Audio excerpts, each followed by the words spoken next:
कह रहे हैं कि मैं जो है वो मुल्क की खिदमत के लिए, मुल्क की इकॉनमी को ऊपर ले जाने के लिए जो है वो मैं बाहर गया हूँ दुबई में, वहाँ पे शो करूँगा और अपना हिस्सा जो है वो इस मुल्क की इकॉनमी में बढ़ाने के लिए मैं अपना किरदार अदा करूँगा। और फिर साथ उसने ये कहा अपने व्लॉग में कि दुबई की सड़कों पे इतना रश नहीं होता जितने लोग मुझे व्हाट्सएप पे मैसेज करें कि खुदारा आफ्ताब इकबाल साहब हमें दुबई बुला लें। तो आफ्ताब इकबाल साहब ने उनको ये जवाब दिया कि आप पाकिस्तान में रह के पाकिस्तान का नाम रोशन करें। अच्छा, ख़ुद तो दुबई निकल गए और जो बच्चे जिन्होंने इनको कहा था कि हमें जो है वो दुबई बुलवा लें, हमें भी रोज़गार के सिलसिले में कुछ चीज़ें करें,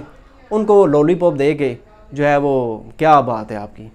आफ्ताब इकबाल साहब, शर्म से डूब मरें। ठीक है, ख़ुद दुबई में बैठे हैं, ठीक है, और लैंड क्रूज़रों पे बैठ के, ठीक है, और वहाँ पे डेरा और ये सारी चीज़ें आप वहाँ पे बैठ के मज़े और इन्जॉय कर रहे हैं, ठीक है, और कौम को बुद्धू बनाया हुआ है।